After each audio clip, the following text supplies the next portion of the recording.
एक गांव में एक चुड़ैल तरबूज के दरख्त पर रहती है। जब भी गर्मियों में उस पेड़ पर तरबूज का फल लगता तो वो उसे मजे से खाती थी। मगर एक साल उस तरबूज के दरख्त पर कोई फल नहीं लगा। चुड़ैल ये देखकर बहुत दुखी हो जाती है।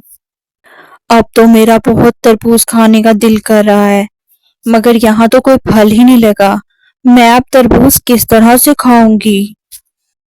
तभी वो देखती है कि एक आदमी कुछ तरबूज बाजार से लेकर जा रहा है। वो उसका पीछा करने लगती है। वो उसका पीछा करते करते उसके घर तक पहुंच जाती है। रात घर पहुंचकर वो तरबूज अपनी बीवी को देता है और कहता है कि देखो लक्ष्मी, मैं बहुत प्यारे 2 तरबूज लाया हूँ। अरे ये तो बहुत अच्छा किया आपने। बच्चे 2 दिन से तरबूज खाने की बहुत जिद कर रहे थे।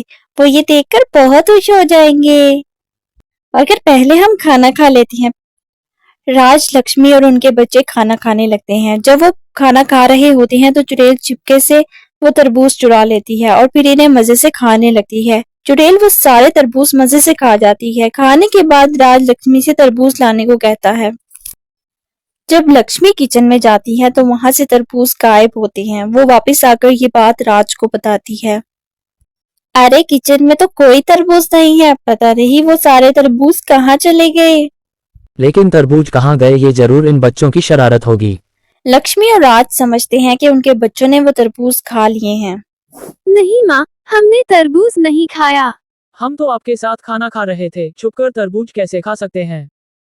लक्ष्मी और राज अपने बच्चों की बात नहीं मानते और उन्हें ही कसूरवार समझते हैं। चुड़ैल ने गांव वालों के तरबूज चोरी करने का एक मामूल बना लिया था। वो कभी किसी के घर जाकर तरबूज खाती तो कभी किसी के घर। गांव वाले इस तरह तरबूज चोरी होने की वजह से बहुत परेशान हो जाते हैं। अरे हमारे गांव में पता नहीं क्या क्या हो रहा है। लोगों के घरों से तरबूज गायब हो रहे हैं।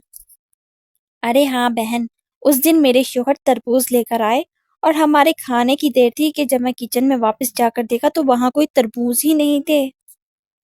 अरे हाँ, मेरे बाबा ने भी हमें अपने खेत से बहुत ज्यादा तरबूज भेजे, मगर वो सारे तरबूज किसी ने चुरा लिए।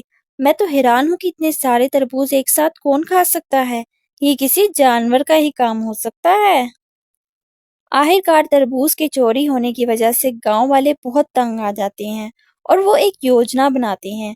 वो एक जगह बहुत से तरबूज रख देते हैं और खुद छुप जाते हैं। जब चुड़ैल वो तरबूज देखती है तो उसके मुंह में पानी आने लगता है। वो इन तरबूजों को खाने ही वाली होती है कि गांव वाले आ जाते हैं। तो तुम वही हो जो हमारे घर से तरबूज चुरा रहे थे और पूरे गांव को परेशान कर रहे थे। देखो, मेरा मकसद किसी को नुकसान पहुंचाना नहीं था। मुझे बस तरबूज खाने थे और इसीलिए मैं तुम लोगों के घर से चोरी कर रही थी। अगर तुम्हें तरबूज ही खाना है तो हम तुम्हें रोज तरबूज देंगे, बस हमारे घर से चोरी करना बंद करो। फिर सब गांव वाले उस चुड़ैल को रोजाना तरबूज देने लगते हैं और वो उनके घर से चोरी करना छोड़ देती है और सारे गांव वाले खुशी खुशी रहने लगते हैं। अरे चैनल को सब्सक्राइब तो करते जाओ।